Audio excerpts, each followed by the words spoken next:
Today we are doing another crime time. And this one is when brothers make a chilling plot to kill their family. I have no words to describe this. I don't know what the fuck is going on out here, but shit. Let's see what happens. Have y'all ever felt like that though? Please send someone to my house. My children are trying to kill me. On the morning of September 5th, 2015 in Gwinnett County, Georgia, a confused and desperate mother calls 911. She begs the dispatcher to quickly send the police to her home to save her from her own children. They've attacked me and my husband. They drugged us with Xanax. They've attacked us and they're trying to kill us. Please What? So they really planned it out. They drugged them and then attacked them. Shorty's so lucky to even be on the phone, bro. The caller, Yvonne Irvin, tells the emergency dispatcher that she overheard her two sons, ages 22 and 17, talk. Sorry. Look at this nigga. No, it's not funny what they did, bro. Look at this Inspector Gadget. This nigga look like a fucking detective or something, bro. What's up with this? I don't know. What's up with this fit, bro? I just wouldn't trust these niggas if I seen them walking the streets of America, bro. Talking about Xanax, the drug she assumes they slipped into her husband's food or drinks the night before. As Yvonne wakes up from her heavy drug-induced sleep, injured and struggling to breathe, she hides in her room and makes a life-saving phone call to the Gwinnett County Police. Meanwhile, her husband Zachary attempts to distract their children and get the neighbors' attention by entering the garage and honking the car horn. They're trying to attack my husband. I don't know. Do you hear what's going They on? have a shotgun. We have a shotgun and a pistol in the house, and I can't find my pistol, so I'm assuming they've taken it, and they have his shotgun. Yvonne tells the dispatcher that the boys are armed. They've already beaten both of their parents and stabbed their father multiple times. As the dispatcher asks Yvonne questions in an attempt to keep her calm, the worried mother continues to beg for rapid assistance. So I don't know if they're going to plan on shooting him or not, but please hurry. Please. They strangled me and beat me. It's a situation That which shit no crazy, parent likely bro. ever imagines they'll be in. Injured, drugged, and unsure why their own children have executed such a brutal attack against them. So I don't know what's going on. Say it again, ma'am. I can't hardly hear you. I said I don't know why they've done this. I really don't. I guess they assume they want the insurance money. I'm not sure. Then suddenly, the call takes a turn. I just heard them say, "Where did Mom go?" They headed upstairs now. 1 second passes, then the sound of a struggle.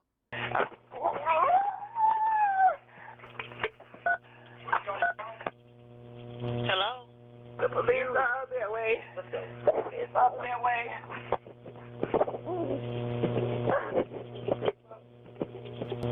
Hello? Hello, Yvonne? Hello? No, what? Hello, Miss Yvonne? Hello? The call ends after nearly 30 seconds of silence from Yvonne's end. Luckily, police are already on their way to the Irvin family's upscale neighborhood. When officers arrive on the scene, however, the home smells like gas. There are burn marks on the carpet, damage to the family's car, and blood in the garage. The father, Zachary, is found severely injured and fighting for his life, while Yvonne Irvin has collapsed on the side of her bed. Police find the two brothers still at the scene. One is in the garage, Bro, look at this nigga ears, bro. Nah. and the other is lying on the floor upstairs in the bathroom. Their names are Chris and Cameron Irvin. Their name are what? Chris and Cameron Irvin. Once in custody, detectives separate the brothers, and their demeanors are entirely different. The oldest, Chris, appears stressed, but not distraught. He keeps his head down as he waits for the detectives to enter the gray, windowless room. Cameron, only 17 years old, is inconsolable. Detectives start with Chris. Tell me what happened this morning. I'm not really sure. I remember it smelling like gas in the house. That's it. I woke up and smelled like gasoline. What'd you do after you smelled that? You remember what happened after that? What happened to your face right there? I got hit with a gun. Who did that? I have no idea. Chris doesn't seem to be open to talking just yet, so investigators try a different approach. They begin to go backward in time, creating some distance between Chris and the event that landed him in the interrogation room. Detectives ask Chris questions about high school, playing football at the University of Charleston, and the colleges he's attended. He also describes his time in the Army. For now, Chris seems like a normal 22-year-old young man. In another room, Chris's younger brother Cameron is struggling to keep it together. For several minutes, Cameron can be seen rocking back and forth, trying to soothe his high emotions. At one point, he literally collapses on the ground. Soon, police enter and ask Cameron to get up. While Chris is speaking freely and looking more relaxed, Cameron is in turmoil. The sight of his father's blood on his hands and his memories of the attack he committed that morning are too much for him to bear. If the brothers thought out and executed the attack together, why does Cameron appear so distressed?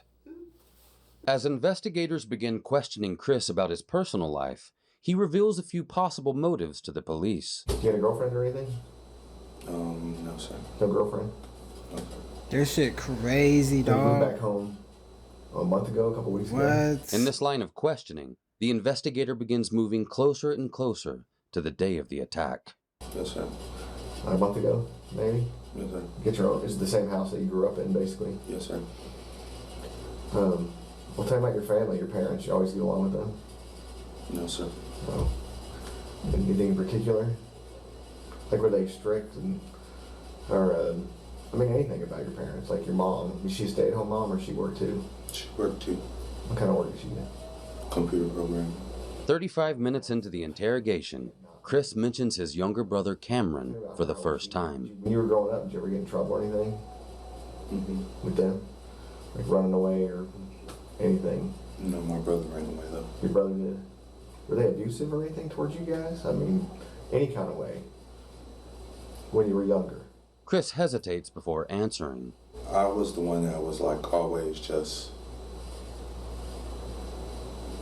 I guess, kind of took everything. Chris describes his younger brother as the more sensitive, vulnerable sibling. He, on the other hand, is, I would say, a little bit more fragile.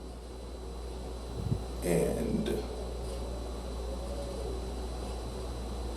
I don't know, one time him and my dad got into an argument. My dad slapped him right in the face. And I mean, he slapped me before too, so it didn't really bother me. But my brother slapped him right back, and all hell broke loose, and then he ended up running away. I had to call my friends to help me find him, and the police had to find him and escort him home. In his story, Chris is clearly his brother's protector. As the interrogation continues, he details his parents' actions, which allegedly created hostility in their home. That was probably my freshman or sophomore year in college. So about 2 years ago. He was in high school already, my brother. But ever since then, it's just, our house is weird. My dad, he was pissed when I decided to not play football anymore. Or, it really wasn't my fault, but whatever. So, ever since then, like... Okay. Tyrant T, maybe? I don't know, communication is just weird. Well, that's what I want to get to. I know it's never what it looks like. It never is. Just because of what happened. Unfortunately, in our line of work, you get so cynical to where it's helpful because you know not to believe the first thing that you hear and to look further. And that's what we want to do. And I can tell that there's more going on here than what it appears. But we don't have any... Bro, imagine having kids and then they plot to kill you and your wife, bro. Or you and your... Like, that's gotta be the craziest shit. Like, what? This nigga look Diesel too, so it's kind of like, bro. They know other than if you tell us. But they didn't... I ain't gonna lie. They planned it, but they didn't really... You know what I mean? Because...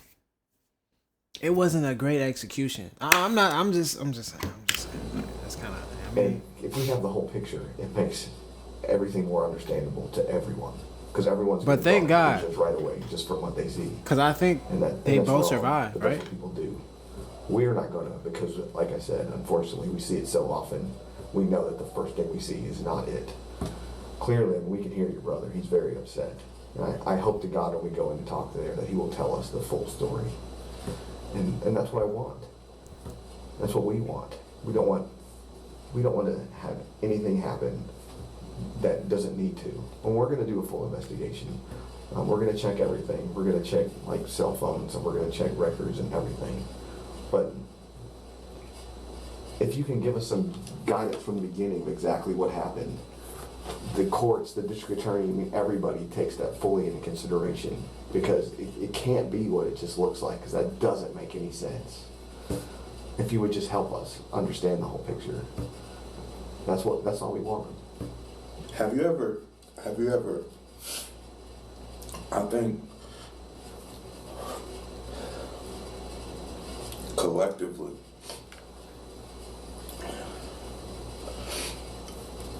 all me and him have ever wanted is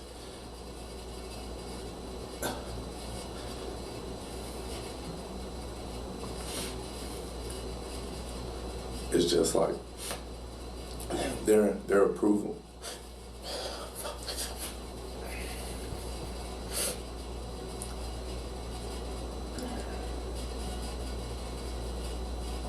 I understand that.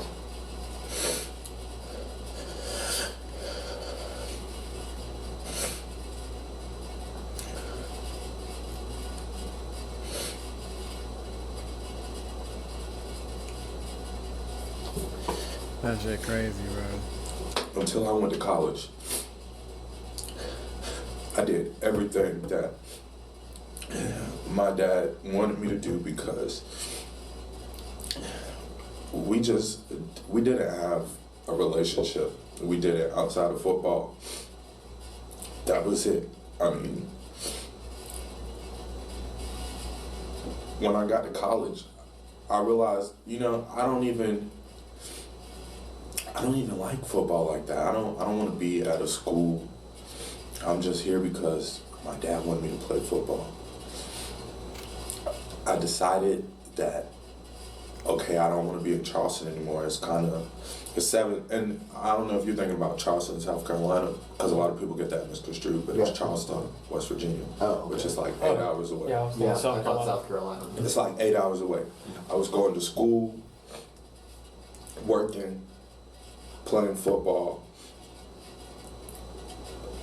and I was just stressed. So I was like, I can't do that. Were you paying for college too? Yes, sir. I would have panic attacks. It would be days where I couldn't sleep, because you're up 3 days in a row trying to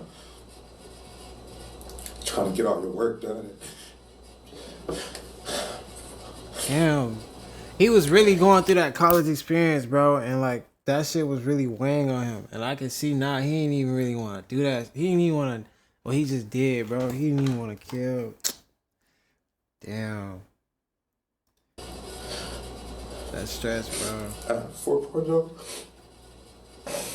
You have 4.0? 4.0. What was your major? Political science. Yeah. It's not an easy course. That's a lot. And the reason why I left and went to Valdosta was because they were going to offer me more scholarship money to where I wouldn't have to work. My dad didn't want me to leave Charleston. But I was like, I can't do this anymore. I can't. And then when the scholarship with Valdosta fell through, I had hope. So like, school was still paid for, but I mean, I wasn't playing football anymore. Like I said, that was really kind of the only thing we connected on. He literally, the whole summer I came home from Charleston before I went down to Valdosta, he did not talk to me. Every time he looked at me, it was like get out of my face. Like, why are you here?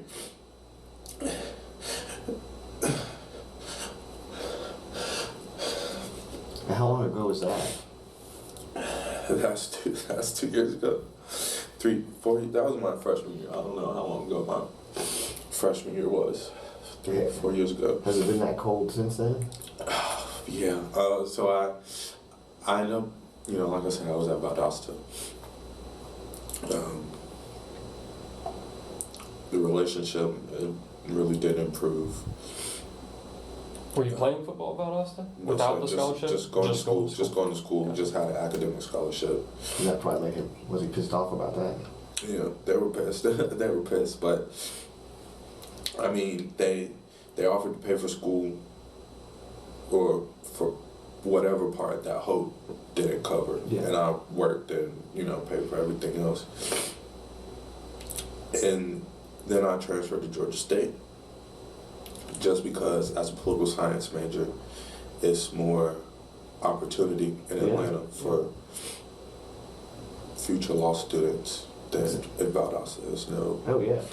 The interrogator goes on to ask Chris whether his relationship with his dad improved after he transferred schools, and if he still wanted his sons to play football. Zachary, who played football in college himself, was apparently disappointed in his son's decisions. Like, he was upset with my brother. My brother was in the band. He really didn't like that. He was like, he'd make fun of him, didn't want to go to his performances, type things like that. You would make fun of him too? Yeah. No, that's crazy though. So now we get like kind of a big pic. I know somebody in my family who's similar to that, bro. Yeah, but I didn't, not my dad. Like, my dad was not like that, but like, damn, made fun of bro because he was in band. No, what? I can't say like, I can't say that it's. I'm gonna be honest, like, if that's what you want to do, like, I wouldn't do that to my kids, bro. If you want to play, if you want to do band, nigga. If you want to do choir, do choir. I feel like making kids do what you want to do is not gonna make their life any good at all. Like, they're not gonna enjoy keyword, their life. So that's why it's like, I don't give a fuck, nigga. You want to play sports, you don't want to play sports. You want to go to school and pass, just go to school. Like, I don't care, bro. You don't gotta do nothing with your life, really. I already made it. That's on you, nigga. But like I'm saying, you can't control your kids, bro. Like, and this is what happens, bro. Y'all know how those strict parents, when you have strict parents and you see what the kids be doing in college, those be the kids that be partying 7-8 weekends in a row, just non-stop doing the craziest shit you ever seen. Like, but at home, none of that shit fly because they never got to experience Come back home, Georgia State is a little bit more expensive. My parents,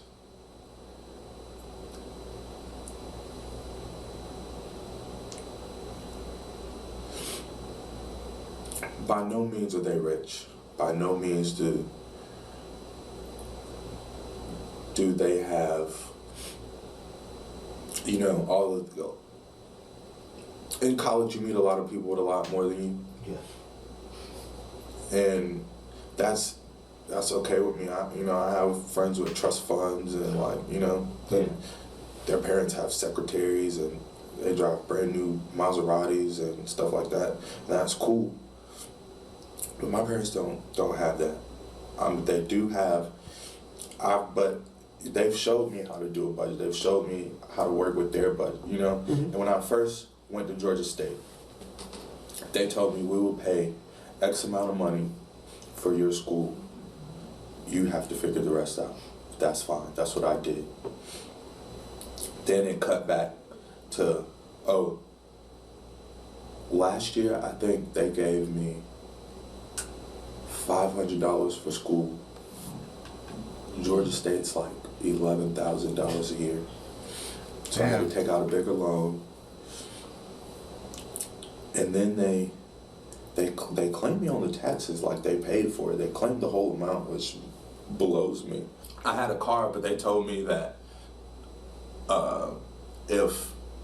when he graduated, I was gonna have to take on my car payments. Mm-hmm. Well, car payments on a brand new 2014 car, I can't make that and pay for school, and pay for insurance, and pay for my phone bill, and pay for...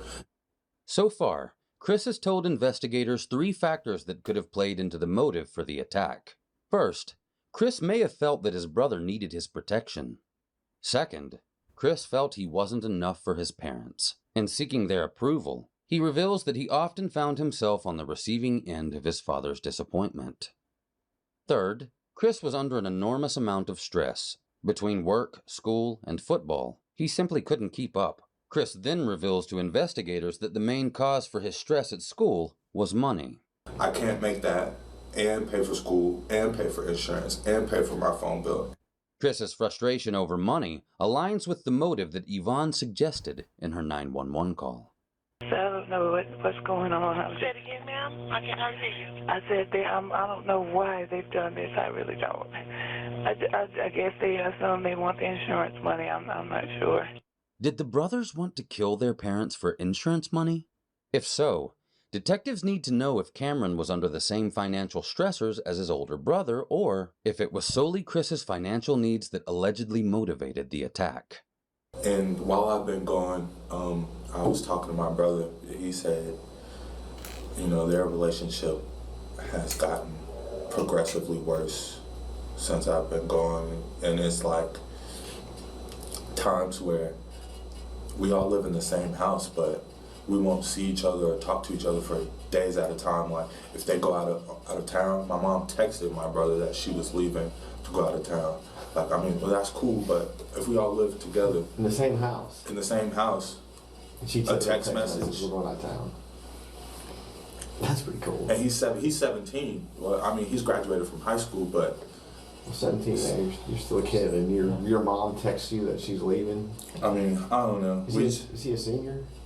He just graduated. Oh, he He just was supposed to be going to the Navy in January. In just a few months, Cameron would be following in his older brother's footsteps by leaving home to join the military. However, Cameron doesn't express the same financial concerns as his brother. The 17-year-old tells his story from a more emotional place. Do you feel like talking to us? Because your brother was very honest with us, and we know a lot has gone on. And we talked to him about your parents and forgiveness and how things have been at your home. And we wanted to give you an opportunity to just tell us whatever you want to tell us. And just so you know, when you came here, your parents were okay. They're going to be, your father's going to be in the hospital for a while. But when we came in here, he was doing okay. I'm sure he could be better. But that's what your brother went a long way to explaining. And he wants to see you again. And we're going to let you see each other. In jail, nigga. It should make This you shit feel, crazy, does that make bro. you feel a little bit better? I think it does.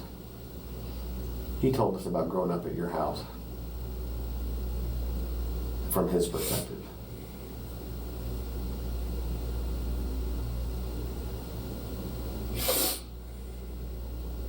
Is there anything you want to tell us about that? But I just want to know, like,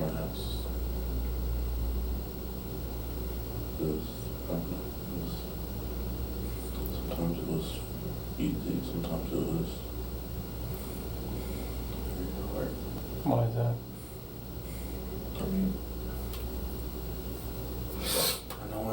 I know I get out of control sometimes, and I have to. He told us he felt like your dad never treated you very well because you didn't play football. Did you feel like that? Played football when I was younger. When I quit, he acted like he didn't want me to be the son anymore. And then finally, my freshman year, I got back on the team. I hated it so much, but I made him happy. But I love music, and when I got back in band, I wouldn't even come to the game sometimes. He told us one thing. He said that once your family was going out, your parents were going out of town, and they sent you a text to tell you. Yeah. How'd that make you feel? I knew how it made me feel when I heard it. Is that kind of symbolic of the way things were? Have you ever heard the song Super Rich Kids by Frank Ocean? I haven't. No. Super rich kids. Too many bottles of wine they can't pronounce. Too many white lies and white wines. Super rich kids. I haven't heard that fake song. friends. Super rich kids. That's what my life was. I saw my parents 3 times a week if I was lucky. They're always gone. When I do see them, sometimes they're excited to see me, but sometimes they're just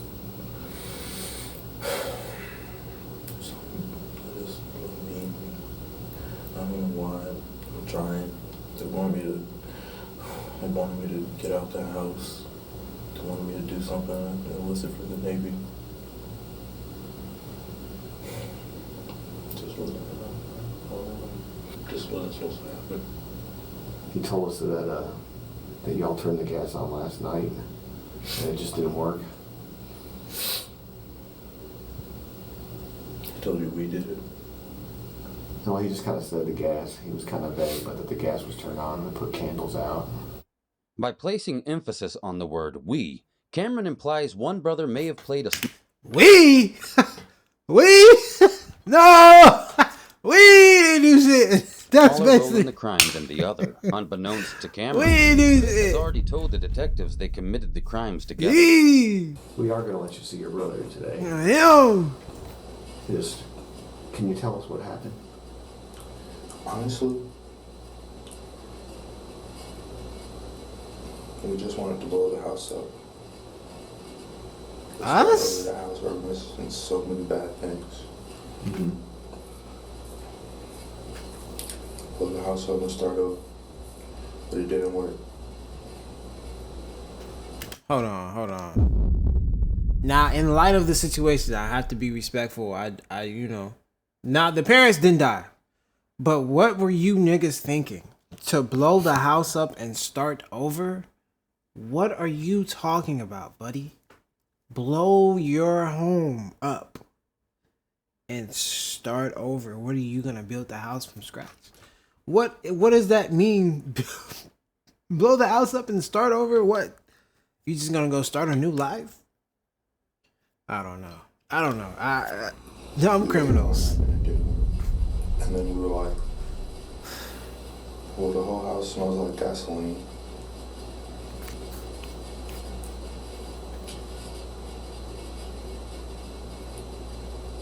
And there's candles that kind of burn the carpet in certain places.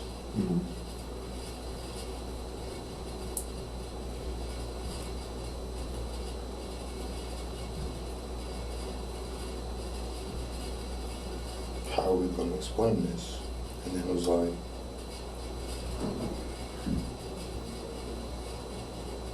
well, it's too late now. Chris details the events leading up to the night of the attack against his parents. Throughout his confession, Chris uses the word we, implicating both himself and his younger brother. At one point, Tyler Perry's TV show, The Haves and the Have-Nots, is mentioned as allegedly having been a motivator in his decision to try and burn down his family home. What are you doing? What? Watching the house burn down. It's my parents' favorite show. Really? It's their favorite show. They watch it every Tuesday. Like, they sit together. They come home early on Tuesday so they can watch this show. And I was like, Cameron, they watch The Haves and the Have-Nots, bro. They're gonna know we tried to burn down the house. And your brother's very upset and emotional. I can hear him. Do you think if you go in there and maybe give him a hug and stuff, talk to him for a few minutes? What is he that would be talking helpful? about? Yes, sir. Because I think we can do that. Or if you could just kind of tell us real quick what happened this morning after it didn't work out in the gun thing. Did they just start? After it didn't work out, we were gonna go up there and tell them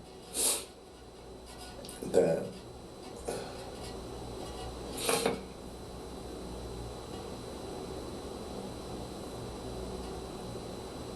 somebody somebody broke into the house and we needed to get out. But then that didn't seem like a very believable idea. So we were like, we kind of already started this. We gotta finish it. We thought asphyxiation would work. And that be niggas' problems. You can always back out. I swear to God, you can back out, bro. You don't gotta, yeah, I mean, nigga said we already started this, bro. All y'all did at that point in time was make the whole house smell like gasoline. You know what I'm saying? The carpet may be burned in some places, cool, but you're not going to jail. You see what? For attempted murder or murder. You feel what I'm saying? Like your dad, your mom might be like, "What the fuck? Like stupid ass nigga, why you burning up shit in my house?" Cool, but you're not going to jail, buddy. You know. Hey, mom, we was doing some shit and then we just did some. You can make up some shit, but you can't. Yeah, I mean, you know. And I did it. And then we kind of started fighting.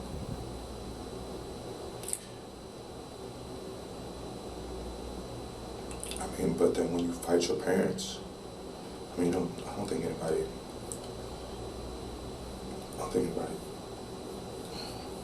imagines that. Thank you for telling us what happened. I get it, bro. Right now. They not real criminals, so it's just some shit they was just making up because they was upset. But like, bro, things are gonna work out. We're gonna we'll talk to your parents. Do you want to talk to like I said, your brother?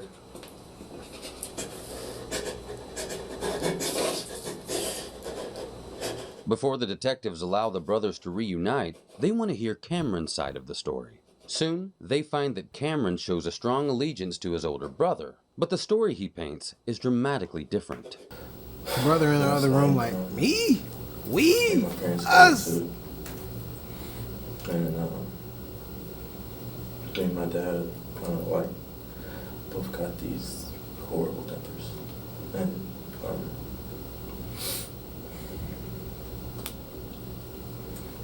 we got into it and something just snapped.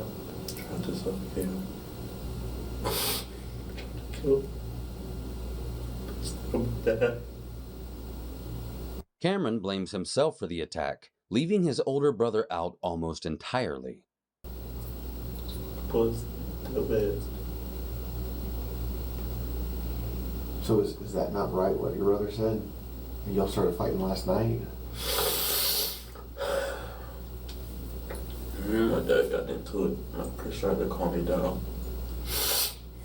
He's always trying to separate us. He's the most calm, level-headed one. I tried to sleep it off, but I couldn't. It was like, I don't know, it's like my body was moving on my own, but I was just watching for the ride.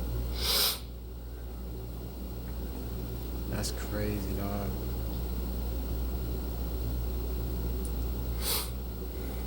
I grabbed the gun. He tried to take it from me, hit him in the eye. Your brother or your dad? My brother. So what was with the gas and the candles? I figured if I was gonna kill him,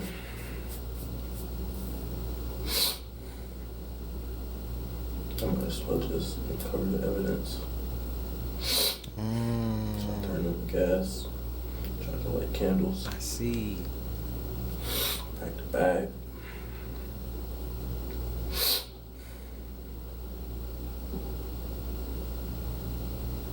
Came back inside. Where's mom? Where's mom? Looking around. My dad's still on the floor. She's upstairs on the phone.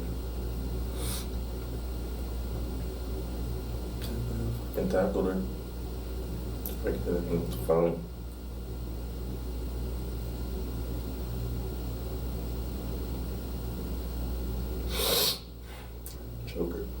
told us their favorite show was The Have and Have Not.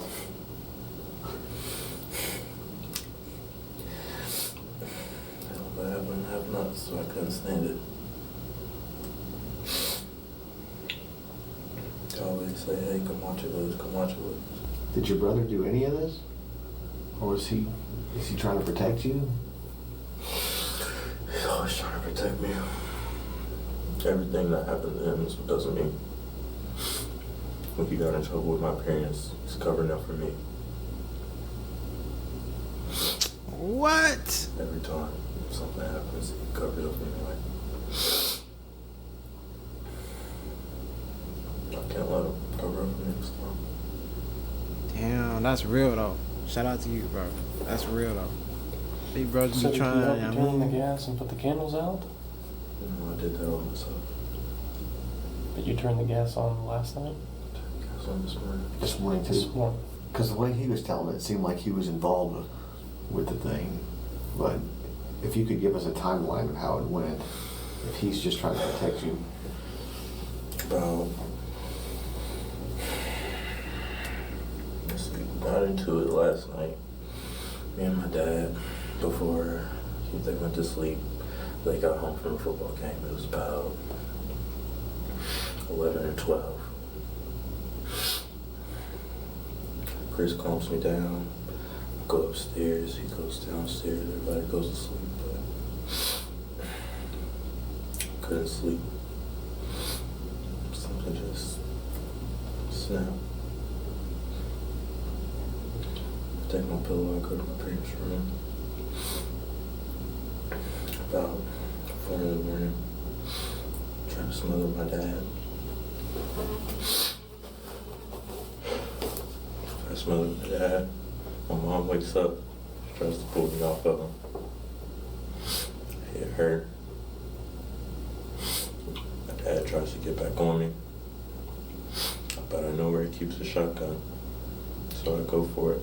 At no time during Cameron's confession does he mention the money woes his older brother described to investigators. He doesn't present a true motive for his actions, despite taking full blame for the attack. Cameron makes it clear to investigators that he's willing to take the fall for his older brother. Grabbed the next one, I just stabbed him and kept stabbing him and kept stabbing him and kept stabbing him and kept stabbing him. Damn. Chris comes upstairs and hears what's going on. He tries to pull me off. I hit him with the shotgun. He goes down.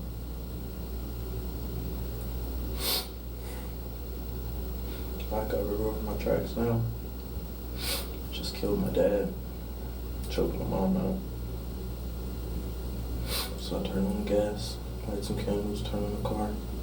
Now the younger brother who Chris described as fragile is depicting himself as a violent, malicious mastermind. Detectives continue to question Cameron about his actions and motives, Now I'm confused. all while wondering which brother is actually telling the truth. Sibling relationships, especially between... He look a little dangerous. Like he look like he'll put his hands on you. But he just look goofy as hell. So it's kind of like, oh no, because the plan is goofy as shit. So it's kind of like he could be the guy behind the guy. But he sounds like he's being, they both sound like they're being honest. It sounds like he covers for him and but he's soft though. But that's the thing though, he snapped. So all that soft shit go out the window once a nigga finally had enough. That shit happened to me in middle school.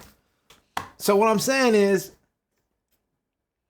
I don't siblings know. involved I in keep violent watching. crimes can be complicated. A 2014 study performed in Sweden found that violent criminal behavior in siblings occurs largely because of family dynamics and environmental factors such as poverty, divorce, or lack of parental supervision. The major consistency between the brothers' confessions is the feeling that they both lacked attention and support from their parents. Feelings of abandonment could have led them to plan the violent crime they committed. The study also found that older siblings more commonly transmit risks of violent acts to their younger siblings rather than the other way around. The closer the siblings are in age, the more likely it is that this influence over the younger sibling can occur. Closeness in age is not the only factor that determines a younger sibling's vulnerability in the risk of following their older sibling's violent behaviors. The researchers also discovered that the nature of the relationship itself plays a monumental role in whether both siblings become violent. In the Irvin brothers' case, Cameron looked up to and adored his big brother. He's my best friend. Your brother. He was looking out for me when I was a kid. Well, I want you to hang in there. You guys are going to get past this, okay? You want Are to see you? him for a minute? Your brother?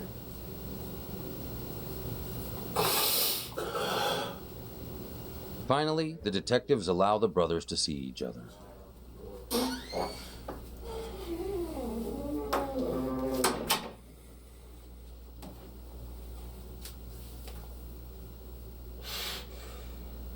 Now that the brothers are reunited, Chris instinctively assumes the role of big brother by hugging Cameron, patting his head, and assuring him that it will all be okay. He asks his younger brother to tell the truth about his involvement. I don't want the truth, but I want my dad to go far, so we could just be for real. That would help us if we cooperate. This was a bad idea. But it's okay.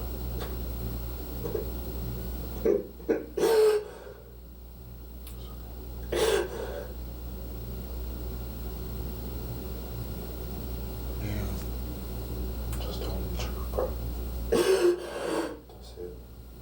So they was both involved, or was it? You made a bad decision. That's all right, though. I love you, man. Throughout their time together in the interrogation room, most of what the brothers say to one another is inaudible. However, it seems Chris wants this to end one way or another. Chris has already implicated them both in the crime, and he asks his brother to do the same thing.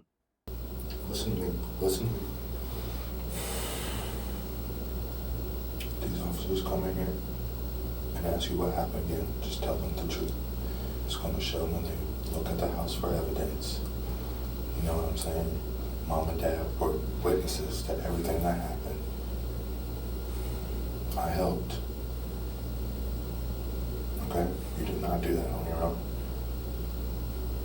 And don't try to take that on. I'm not gonna let you. You feel me?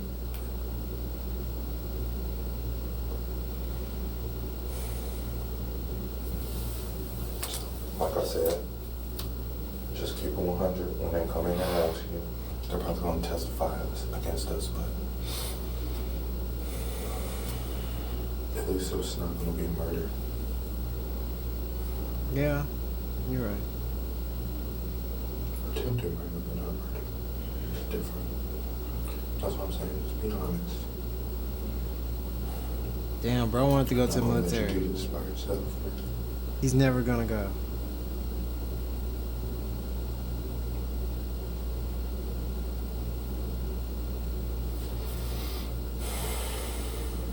You feel me?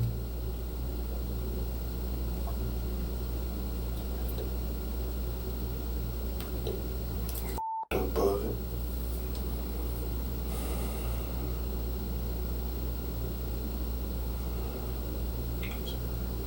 Put it together. Yeah, that close yet.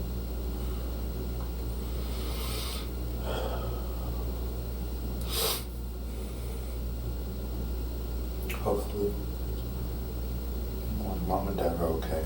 The boys spend over 30 minutes together in the interrogation room. The entire time, Cameron barely speaks. When he does, it's usually away from the camera and in a very hushed tone. Chris, on the other hand, speaks more freely. We're f***ers for that. They're gonna hate us forever and ever. The brothers spend a few minutes discussing who they might call and what might happen to them. I don't even know who I will call. I just tried to kill my parents. Nobody's gonna be like, it's gonna be like, what the f***, bro? F*** my lives. Why didn't we think about this? Shit. But they said they were okay. So I guess that makes it better. They spend a couple minutes talking about the plans they had for the future, but Most of the time, they just talk like normal brothers. Damn, I want to smooth these so bad right now. I need you. Or they sit in silence. Alright, Chris. Eventually, officers come back into the room and escort Chris out, leaving his younger brother alone again in the interrogation room. Both brothers are handcuffed before leaving together. In the end, one singular motive for the crime was never determined. Although during interrogations neither brother admitted to using Xanax to drug their parents, at their trial, the boys claimed they suffered from a prescription pill addiction in the years leading up to the morning of September 5th. Yvonne and Zachary blamed the drug use, not their sons, for the attack. Chris and Cameron were both charged with 2 counts of felony aggravated assault and first-degree arson, along with several other charges. The DA pushed for the brothers to go away for 30 years, but their parents pleaded with the judge for leniency. Yvonne and Zachary asked the judge to sentence the brothers to 10 years, which is the lightest sentence allowed. Zachary Irvin told the court he saw Satan in the house that night, and he knew the devil, not his sons, was responsible. Since the brothers have been behind bars, Yvonne and Zachary have both paid them visits countless times. In 2016, the Irvins told Good Morning America, "We forgive our boys because that was totally out of character for them. They are not violent." As of 2024, the brothers have served 7 years of their 20-year sentence for the attack against their parents. They'll be eligible for parole in 2036. Damn. Damn. Well, that is our crime time for today. Crazy as hell, dumb as hell. But shout out to them boys. And I hope I don't see y'all niggas in 2036. Peace.